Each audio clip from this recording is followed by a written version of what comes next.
Welcome to a bonus episode of the MMA Lockcast. I'm your host, Manpreet, aka MMA Lock of the Night, your boy on social media at MMA LOTN, and the architect behind the MMA Fight Archive, making sure you leave no stone unturned when you're doing your researching for these upcoming MMA events. We just surpassed 3,000 fighter profiles spanning 15 different promotions from all over the world to ensure, like I said, that you leave no stone unturned when you're doing your researching. Obviously, I'll be breaking down the LFA card for you guys on this podcast, but also this weekend we had OKTAGON and ACA, and those are just a few of the many promotions that we cover on the service. You guys can check it out for a 7-day free trial. Link to that is in the description below. Find out why we have over 60 subscribers of some of the best top cappers, analysts, commentators for some of these bigger promotions, coaches and fighters, because they can ensure that they have as many direct links to past fights for all of these competitors, so they are well educated on what they're getting into when they see these opponents or these competitors throw down in the cage. You want to know why I'm so knowledgeable on all the fighters I'm about to break down for you guys? It's all because I use the MMA Fight Archive as well. So make sure you guys check it out for free for 7 days. Link for that is in the description below. All right. This is a bonus episode of the MMA Lawcast.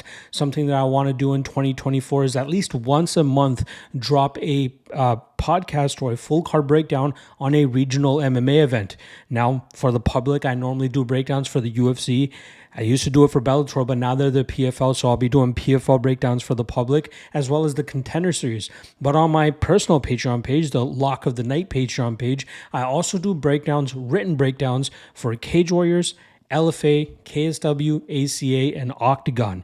If you're looking for breakdowns for those promotions, check out the Patreon page, as I'll have written breakdowns for all of those events coming up in 2024. But once a month, I want to do a regional breakdown for you guys, just to give you guys a taste of what you guys could be getting on the Patreon page. But also, I know there's a lot of degenerates out there that like to get action in on not just the UFC, but especially regional promotions, especially when there is no UFC event like there is none this weekend. So moving forward on, months where there are UFC events on every single weekend, I'll target a specific weekend where I'll do the UFC breakdown, but also the bonus regional breakdown as well. So keep your eyes peeled for that moving forward.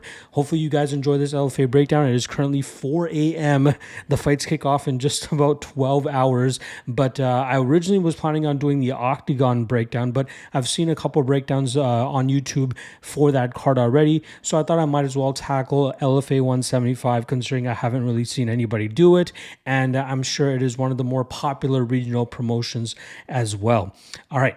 Let's not waste any time. Let's get into it. We got 14 fights to get through. I'm going to rifle through these as efficiently as possible. There's a lot of chalk on this card, so there's no reason to go too deep into some of these unless I feel that there is a live underdog that I need to discuss. So without further ado, let's get right into it.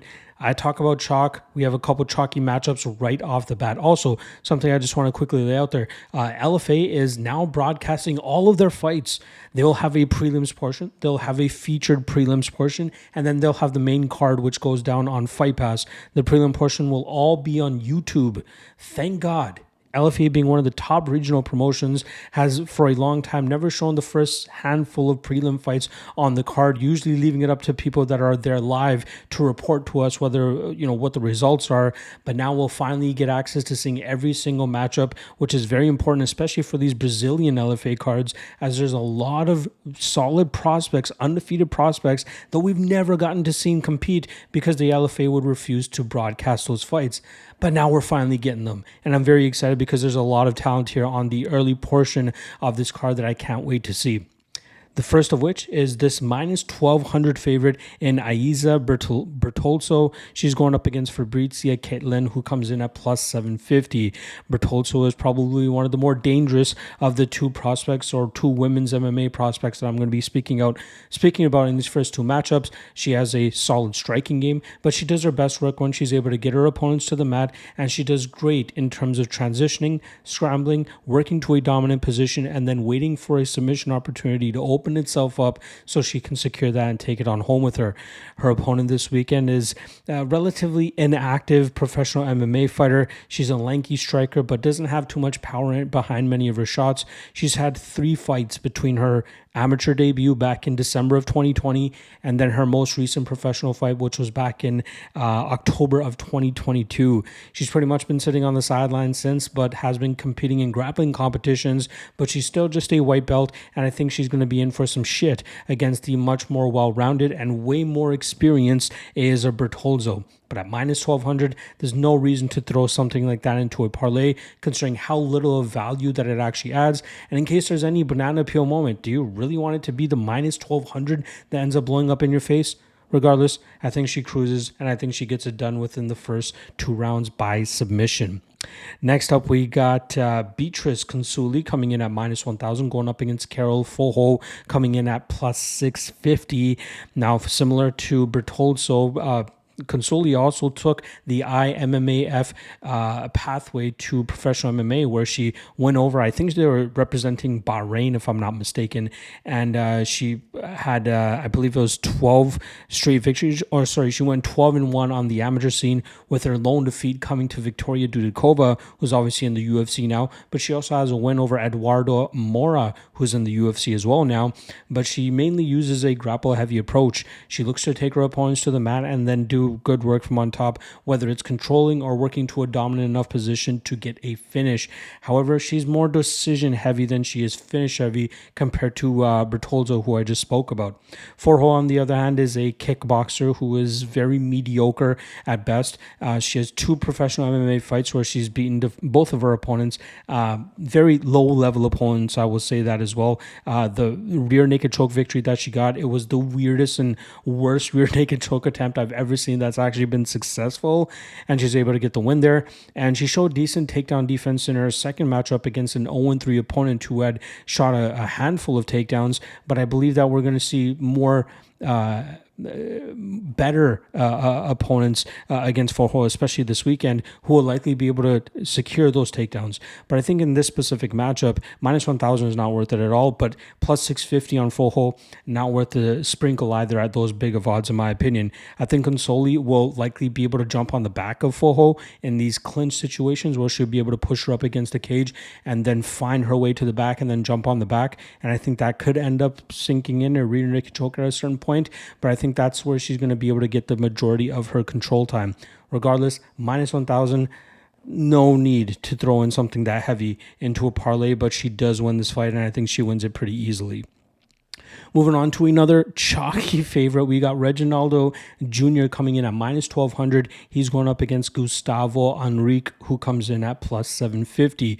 Now, Reginaldo suffered his first professional loss in his last LFA fight, which was back in March. That was a fight where he had solid success for the first 7 to 8 minutes with his takedowns in the first round, then striking in the second round, but it seemed like he hit some sort of cardio wall in the 8th minute of that fight, where his opponent was able to take over and unleash on a barrage of strikes that ultimately swung that round back into his opponent's favor. And then obviously Junior, running on E in round 3, survived that 3rd round, but ultimately it was too much for him to overcome the deficit in the 2nd round and obviously in the 3rd round, and his opponent was able to get the victory. But Junior did manage to bounce back a couple months back with a 25-second knockout over a 6-0 previously undefeated opponent. Reginaldo is a experienced kickboxer, but he does his best work when he's able to get his opponents to the ground, as the majority of his victories have come by submission. It's going to be interesting to see whether he has addressed his cardio issues, which I think might be an anomaly considering he does have a couple 2nd-round finishes on his record, and he has won a fight by decision in the past. He's a very talented fighter, but you got to wonder what his cardio is going to look like, especially moving forward. Luckily for him this weekend, he's facing a very low-level 3-2 opponent here in Gustavo Henrique. This guy's not good. He's a striker, looks to take your head off, horrible takedown defense. The guy just doesn't look good. You know, his level of opponents have been very low level. I expect Junior to go out there and absolutely smash him in the spot. Again, Hail Mary knockouts are absolutely a thing in MMA, and that could absolutely happen in the spot against Junior, but I think Junior will look to get this takedown easily in the 1st round, and I expect him to set up a submission within the first 3 to 4 minutes of this fight and take home a quick submission victory. Again, minus 1,200, kind of tough to lay down that type of chalk in a parlay, considering how little value it adds, but he should win this fight with relative ease. All right, moving over to another chalky spot. Surprise, surprise. We got Gabriela Fujimoto, who comes in at minus 850. She's going up against Sabrina Oliveira, who comes in at plus 600. Now, Fujimoto is one of the fighters that I've been waiting to see, especially with how dominant apparently she's been on the rise here. She's a highly touted prospect. She trains with some solid fighters. Melissa Gatto is one of the opponent or fighters that she trains with. She also trains with another fighter that's competing later on in this card. She has smooth striking. She does her best work on the mat, and it's very easy for her to get fights to the ground and look for submissions or look for finishes. She has looked, at least from what I saw of her, she looks good. Some of the clips, she looks really good. But now we finally get to see a full fight of hers thanks to LFA finally opening up the prelim portion to the public. And this is a fight that I feel like she should have relative ease in winning. She's going up against Sabrina Oliveira, who is a reckless striker. This is going to be her second attempt in the LFA, and her last fight she lost pretty much, or her last two fights she lost by getting grounded out by her opponents.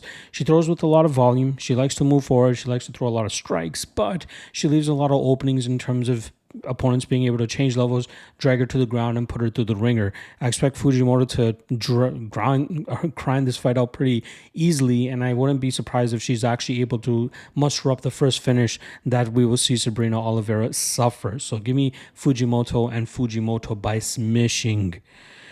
Next up, we got a heavyweight matchup here between Taliesin Teixeira, who comes in at minus 700. He's going up against Arthur Fonseca, who comes in at plus 500. Now, Taliesin Teixeira is a towering heavyweight coming in at 6'8" with a 4-0 professional record. He's finished all 4 of his opponents in the first round. I believe 3 of them in sub 1 minute timing as well. I believe 2 of them in less than 30 seconds. But he's been going up against very low level competition, guys that will likely be intimidated by a 6'8" towering heavyweight across the cage from them. The guy still looks very green and very raw, so you have to be very careful, especially when you're going up against heavyweights that are this early in their career. Luckily for him, he has a fighter in Arthur Fonseca who was the most frustrating fighter to tape study for. This guy seemed to be happy with being a punching bag for his last opponent, who was able to touch him up for 2.5 rounds until there was a cut opened up on Fonseca that the referee was forced to stop that fight due to it. But this guy is apparently a BJJ black belt who I don't see going for any takedowns, and he is more than happy to just rip a couple leg kicks from distance while being beat up and just being content with just suffering CTE. It's so weird to me to see, why this guy's even fighting to begin with. Minus 700, tough to trust a low-level heavyweight, but I think Teixeira wins this really easily. Not a huge amount of confidence there, but I'm expecting the 6'8" heavyweight to get it finished within the first 2 rounds here. All right, Juan Pablo Vieira coming in at minus 305, going up against Marcos Bruno coming in at plus 245. Now, starting off on the Vieira side, he made his LFA debut as a 19-year-old last year and pulled off an upset as a plus 200 underdog. He was in a fight where he was going up and against an experienced kickboxer, and I really thought that Vieira would have had to get this fight to the ground to have any success in that fight, but he was hurting his opponent 2 minutes into that matchup, consistently on the feet, hurting him, dropping him, wobbling him, and eventually he was able to get the fight to the ground and sink in that rear naked choke to get the, I think there was only a couple seconds left on the clock in the first round for him to get that rear naked choke submission. This kid looks like the goods. Vieira looks like he is, he has all the potentials to eventually make it to the UFC. He has smooth striking, he has good distance management, and he does his best work when he's able to get fights to the mat. This kid is very aggressive when fights do hit the mat, and I think that that's where he'll be able to find his most success here against Marcos Bruno. Now, Marcos Bruno is going to be looking to make his LFA debut as a 6-2 professional, and he's riding a 2-fight winning streak. His 2 losses have come against LFA veterans, and he was finished in both of those fights, and I think that trend continues this weekend with Vieira successfully getting this fight to the ground, but I think that he holds the advantage in pretty much every aspect of this fight. It would be in his best interest to look to get this fight to the ground against Bruno, as Bruno could potentially have a puncher's chance to win this matchup, but I think that Vieira will do a good enough job in terms of maintaining distance, waiting, and biding his time to eventually change levels, drag this fight to the ground, and do work from that top position. Give me Vieira, and I think Vieira wins inside the distance. All right, back to some more chalk here. We got minus 450 Nicoli Pedroza going up against plus 350 Andrena Rocha. We'll start off on the Pedroza side, who's mainly been getting away with the physicality and power that she brings to the table. A lot of her opponents have looked to drag her to the ground, but unfortunately for them, Pedroza is very strong and tough to take down, especially if you don't really have the wrestling or the technical wrestling aspects really put down. I fully expect Pedroza to be able to keep this fight in the striking range, where she should be able to pot shot her way to a victory over Andrena Rocha. Rocha is a BJJ black belt, but she's been beaten 4 times. 3 of those times she's been armbarred. Not just submitted, but armbarred every single time. And it seems like she really very much struggles to get out of those positions. You got to wonder what kind of level of a black belt she is. And even though she might have been training BJJ for a very long time, she just doesn't seem to be super dangerous, especially against opponents that can provide resistance against her. I think Pedroza will be too strong for Rocha in most of these spots. And there is an opportunity that Rocha could potentially latch onto a submission of some sort. But I think she's going to struggle for the most part to get this fight to the ground. Her wrestling technique and process just doesn't seem that refined, which will allow Pedroza to keep this fight upright and utilize her power striking style to touch up Rocha. And I wouldn't be surprised if we see Pedroza actually get a TKO at a certain point. Minus 450, I'm going to pass all in all here, but I do think that Pedroza wins this matchup. All right, next up, we got Kevin Christian coming in at plus 350 going up against Miguel Porto, who comes in at minus 450. Now, this is an intriguing matchup. Christian is a lanky BJJ black belt who is going to be making his return to the cage after 4.5 years away.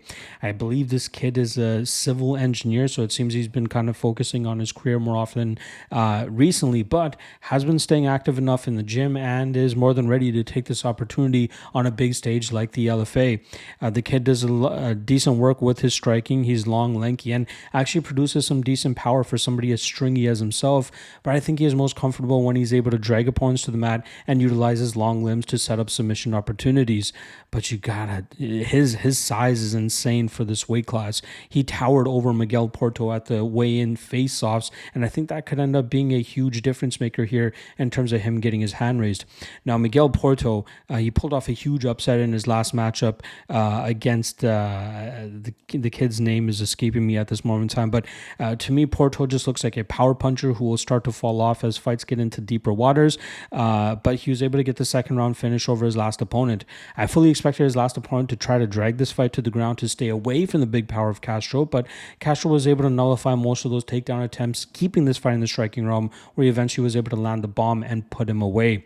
But I think that he is not worthy of being a minus 450 favorite. The guy, again, way more reliant on getting finishes with his knockout power, but I wonder how he's going to deal with a guy as long and lanky as Christian, and Christian might be successful in terms of keeping him at range, picking at him with his kicks up the middle, and maybe even mixing in a takedown at a certain point and utilizing his superior jiu-jitsu to potentially lock up a submission. At plus 350, I think Kevin Christian is worth an underdog shot here. You know, there's a lot of chalky favorites on this card. There's bound to be a few of these big underdogs that actually pull off the victory, and Kevin Christian seems like one of the more lively underdogs here. The only thing that gives me pause, 4.5 years away from the cage, that's a long time. But on ACA yesterday, we saw a guy come back from an extended layoff as well and get a quick submission victory within the first minute of their fight. I believe the kid's name was Guskov, or I could be off on that, but regardless, long layoffs, not the greatest look, but considering how these fighters match up, I believe there's some recency bias on Miguel Porto pulling off a big highlight reel knockout victory with an upset in his last matchup, as well as the fading of Kevin Christian and the layoff that he's on. But I'm going to take a little bit of a poke here on Kevin Christian. Think he's worth a bit of a dog shot, especially at that plus 350 range. All right. Let's move on to the next fight here. We got Apollo Gomes coming in at plus 115 and Vinicius Pires coming in at minus 135. We'll start off on the Gomes side here, who's a 23-year-old holding an impressive 9-1 record. His lone defeat came when he went for a desperation takedown against an opponent that was almost double his age. I think it was like a 21-year-old versus 41-year-old, and ultimately he got caught in the guillotine and submitted. Since then, he's been able to pull off 2 straight victories, and it looks like he's a very solid striker, and that's where he prefers to have the most success and is most comfortable.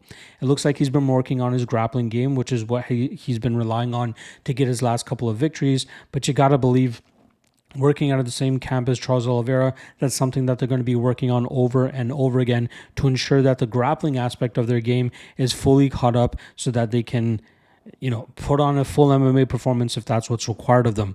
But he'll definitely have a striking advantage in this matchup against Vinicius Pires. Now, Pires is a guy that I previously faded as a lock of the night play and ate my words for it as Pires was able to get the submission in the first round. Then I played him, I believe, as a lock of the night play last time around, and I was really biting my nails in that third round as it looked like he was very much slowing down in that matchup against a better striker, but luckily he was able to get the positions he needed to stay safe enough and still get the victory on the scorecards. However, if he is unable to secure takedowns, his striking is just not up to snuff, especially in this match against a better striker in Gomes. And if Gomes is able to keep this fight up standing long enough, make Pires work enough so that he starts to slow down later on in this matchup, Gomes should be able to touch him up. And even if this fight hit the scorecards, it's possible Gomez's damage might outweigh the control time that Pires is able to accrue here. But again, I'm going to lean with the dog here in Gomes, but very little confidence considering we don't know what his submission defense improvements will look like, especially against a BJJ black belt like Pires here. So I'd rather take the dog and hope he can keep this fight upright, land the more damage, maybe even get a late finish in this matchup. But it's going to be tough. Pires, he does a decent job of, even though he looks like he's dying, he does a good job in terms of biding his time and then eventually waiting for that opening to clinch onto his opponent, drag them to the ground, and just hold on to them so they can't get off on any more of their own damage. But I'm going to go with Gomes here. I hope that he can survive the early onslaught of the grappling and submission attempts. If he can do that, he should be able to touch up Gomes en route to a decision victory or late finish. Give me Gomes and Gomes by decision, I'll say. All right, next up, we got another hot prospect here, 4-0. Lani Silva coming in at minus 310. She goes up against Naitsi Cantanhede, who comes in at plus 260. Now, Silva is a 21-year-old that comes from a kickboxing background, and she's done a decent enough job in terms of utilizing that kickboxing and touching up her opponents from distance. She uses good footwork, good clinches, knees, and elbows to touch up her opponents, and she's trying to mix in a grappling game so that she can keep her opponents on their toes in terms of what to expect from her in terms of a game plan and approach to trying to get her hand raised. She's still very young, like I said, 21 years old, only 4 fights of experience. To trust somebody with that big of a price tag is very tough, but she's been able to go out there and do very solid work against recent opponents. She's another fighter that's been suffering from something that the earlier fighters that I talked about on this card were, which was that she was getting these spots on these LFA cards early on so that we didn't really get to see footage of her, but luckily the LFA did release footage on her last fight, and she looked good to me. She didn't look that bad. Her opponent is 2-0 since returning from a 5.5-year-long layoff. She has some notable wins, the most notable being current UFC fighter Amanda Hyen. She seems to prefer striking, but nothing really jumps off the page. Her level of competition has been very low, and she looks like she can be bullied along the cage as long as her opponents are strong enough to implement that. And I feel like that's what we're going to see here from Silva. I fully expect a cage-pushing approach here from Silva to keep Naitsi in a very compromising position, and from there, let the knees go, let the elbows go, and just let the damage do the talking. Minus 310, though, for a fighter this, fresh, this raw, this green, I'll pass, but I do think that Silva gets her hand raised here by decision. All right, next up, we got Rafael Pereira coming in at plus 350, going up against Fernando Lourenço, who comes in at minus 450. We'll start off on the Pereira side here, who seems to be a patient kickboxer, but he doesn't really do anything that flies off the page. He likes to sit at range, treading backwards and throwing pot shots every now and then, but he doesn't really seem to take command or control of the cage too dominantly. This will allow opponents to go out there and try to take that pace and control of the cage, which will likely put Pereira behind on the judges' scorecards. He's currently on a 5-fight winning streak after returning from a 3.5-year-long layoff between 2018 and 2022, but this will be his LFA debut and clear steps up in competition compared to what he used to fight. His opponent is a BJJ black belt who seems to have all the chops to make a run into the UFC. He's currently on an 11-fight winning streak, and he's finished his last 2 opponents. He likes to strike for a little, but also likes to implement his BJJ black belt with well-timed takedowns, level changes, and eventually doing big work from on top, where he's able to just smoothly transition from dominant position to eventually start raining down big shots, opening up submission opportunities, and taking it on home with him. He's won a 5-round fight and actually is an SFT champion, which is another higher level regional promotion for the Brazilian scene, and I think that he has all the advantages in this matchup over Pereira. Pereira might have a slight technical striking advantage here, but I don't think it's wide enough that Lourenço needs to worry too much here. I think Lourenço can be competitive, if not even better, in the striking realm, but I think it's ultimately going to be his ability to take this fight to the mat and eventually open up a submission opportunity. What I like here is the under 2.5, which currently is at plus money at the time of this recording, as I think that if Lourenço can establish his grappling dominance here, that will eventually open up a submission opportunity for him to find the finisher. And the total set at 2.5, give me the under here. Let's hope for some violence, and let's hope for Lourenço to come out on top. I don't mind him as a potential parlay piece as well, as I think he's that much better than his opponent here. So I'm going to go Lourenço and Lourenço by submission. All right, 3 more fights to go. Next up is going to be Marco Tulio Silva coming in at minus 800. He's going up against Simi dos Santos, who comes in at plus 550. Now, Tulio Silva actually competed on the most recent season of the Contender Series, and he was given the dubious honor of being one of the very few fighters that was not selected to get a contract to the UFC. If I'm not mistaken, this past season of the Contender Series was the most contracts that were awarded to fighters, even a couple fighters that lost their fights that were given contracts. But I thought Tulio deserved a contract. I know he grappled a little bit too much for Dana's liking in the final round of that fight, but he had his opponent wobbled and hurt numerous times throughout the first 10 minutes of that fight. But his opponent had a granite chin and a great amount of durability that allowed him to stay in the fight. I thought Tulio Silva, for a fighter at light heavyweight, showcased that he is very well rounded. He's a very good striker, and it's clear the work that he's been putting in at the Charles Oliveira camp has allowed him to progress at a very solid rate, especially with the grappling and control he's shown from that top position. Luckily for him, he's getting fed a layup here in Simi dos Santos, who, first of all, he missed weight, which is not a good look at all, but this is a very fragile fighter who can be hurt very easily, who can be taken to the ground very easily and pounded out pretty quickly. This guy is a complete tomato can and can be bulldozed by most opponents. He's long, he's lanky, and he throws with reckless abandon, so of course he has a puncher's chance. But I think if Tulio Silva is smart enough here, he should be able to throw a little bit, change levels, get this fight to the ground, and just find that dominant position almost immediately to eventually get the finish here.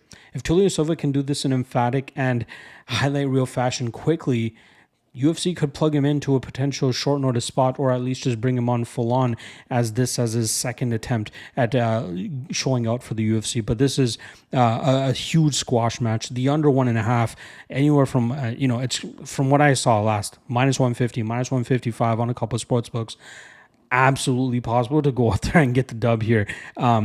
That under 1.5, I'm all in on that spot, as I really think that Tulio Silva can make short work of Dos Santos. Dos Santos does not want to be here. This is a showcase spot for Tulio, and I fully expect him to hammer that home and get this done within the first round. So give me Marco Tulio Silva, TKO submission, whatever it is, first round, easy work.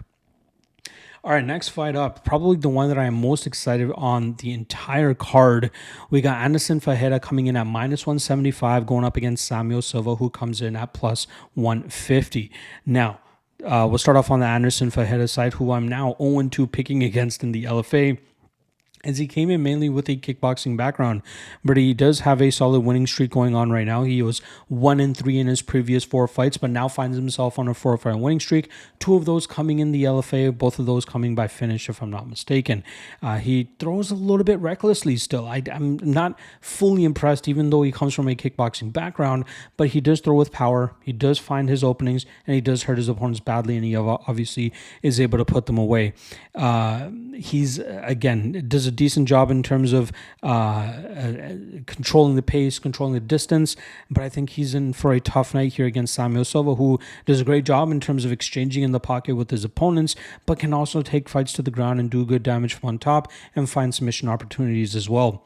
Samuel Silva in his last matchup went up against former Dana White Contender Series competitor Rodrigo Liggio, and in that matchup, Liggio had Silva hurt badly numerous times in that first round, but then Silva managed to battle back in rounds 2 and 3 and pick up the decision victory that night. Silva showed great durability, great heart, and great resilience, and the ability to battle back from adversity the way that he did showcased to me that this guy is in there till the end.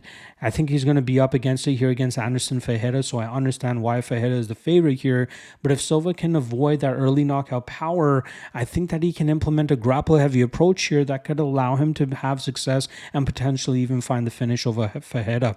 I really think that Ferreira has a gaping hole in terms of his defensive submissions, his defensive grappling, that I feel Samuel Silva can take full advantage of. I just hope Silva doesn't play too long on the feet. If he can just mix it up a little bit, get Ferreira thinking it's going to be a bit of a striking battle, and then eventually change levels and get this fight to the ground, I think Silva should be able to pull out the victory here, and I think it could even come by finish. I think it potentially happens over the 1.5 round mark, so if you can get some plus money there, that's not a bad look. But if Silva is, with good enough fight IQ, good enough patience, and a good enough game plan here, and he can execute it properly without getting finished early, I think he can absolutely go out there and steal the hype and the momentum that Anderson Ferreira is currently on. So give me Samuel Silva and Samuel Silva by submission or a grapple-heavy decision approach here. And that brings us to our main event here, which is for the LFA heavyweight title, where we have Bruno Lopes coming in as a minus 420 favorite, looking to defend his title against Marcos Brigagao. Coming in at plus 320. I'm sure I nailed that name there. So I'm just going to go with Bruno or Marcos moving forward here. Now, Bruno had his opportunity on the Contender Series this past season, but ultimately fumbled the bag as a massive favorite against Brendan Ribeiro. Now, Lopes, it seemed that he didn't want to take this fight to the ground where he would have had a clear advantage, but we do have to give some credit to Ribeiro, who was able to keep the fight upright by utilizing his striking approach and power punches to keep Lopes at bay. Lopes was a little bit too confident in the striking round, though, as he threw with a little bit more combinations than he should have, left a lot more openings than he should have as well, allowing Ribeiro to counter him effectively and then eventually find that knockout blow to get his hand raised. Lopes is still a very talented fighter and just recently received his BJJ black belt just less than 2 months ago. That's where he does his best work. He is crushing from that top position when he drags opponents to the ground. Sorry, I said heavyweight title. This is actually for the light heavyweight title. Let me quickly change that. These guys are huge. You would think they're heavyweights, but it's actually light heavyweight. But getting back to Lopes here, crushing top pressure, does a great job in terms of going from position to position, has a great triangle choke as well, or arm triangle choke. That's where he does his best work. His striking is not bad. He just has to tighten up a little bit of the defensives, bringing his hands back to his head, protecting the straight down the pipe. It seems he's a little bit too wide with his hands at times, and he's going to have to very much tighten that up, especially against the striker that he's facing now in Marcos. But he is still very talented. Minus 420 talented? I don't know. Marcos is a fighter that was also on the Contender Series, but got grinded out by Jamal Pogues back in 2019, where he gave up 7 takedowns and was grinded out, I believe, for like 90% of that matchup. Has been back and forth over his last couple fights. Lost against Erwin Machado, who's a journeyman regional light heavyweight / heavyweight, but he did pick up a win last time around against former UFC fighter Jonathan Wilson. I'm just not the most impressed by Brigagao. He used to train out of the PRV team, famously known for Jessica Andrade, and a lot of the other heavy hitters there, Denise Gomes, Kel Hosa. I'm trying to remember some of the men that came out of that gym, but it's kind of escaping my mind right now. But he's also teamed up with some guys over there in Las Vegas now, mainly one of his big training partners, Hani Marks, as well.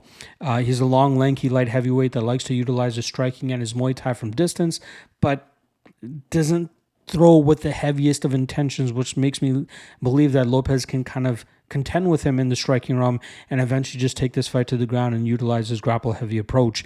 Brigagao can be hit. He can be damaged. Optically speaking, he doesn't take damage the greatest, but this fight is closer than minus 420 plus 320.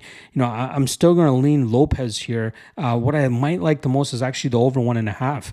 I could see Lopes grinding his way through this matchup and eventually pulling off a submission or a TKO later on in this matchup.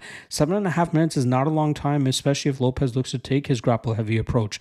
I think Brigagao, with the improvements that he'll be making, training with the guys in Vegas the way that he has, could potentially stay safer on the ground longer, but the more that he sustains damage, the more he starts to slow down, the more that Lopes should be able to eventually find a finish here. But I think we see the light heavyweight champion retain his title, hopefully get back on the UFC's radar, and eventually they bring him back onto the Contender Series this season to try to, get back to the UFC, a place that I truly think he belongs. He is that talented. But this is a tough test. Marcos is going to be a tough test for him, which is why I'll probably pass on the chalk here, but I will take Bruno Lopes to win this fight by submission. There you guys go.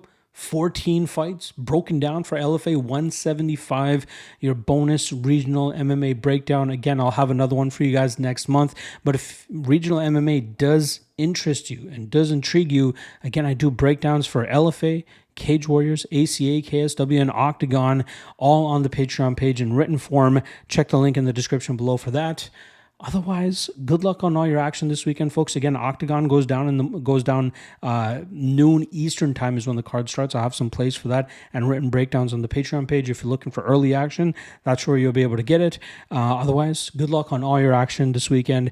And we're right back at you on Monday for the new run of UFC events that we have. I believe from February all the way to April or March. I don't know if there's any breaks between then, but the circus is back on the road and we're back in action there. All right, appreciate you guys, love you guys. Hit that like and subscribe if you haven't already. Hopefully some of you will hop onto the Patreon, whether it's for the Fight Archive or for the Lock of the Night stuff. Regardless, appreciate the love, appreciate all the support. Good luck on your action this weekend, and I will see you guys again on Monday for the MMA Lockcast for the next UFC event. Peace.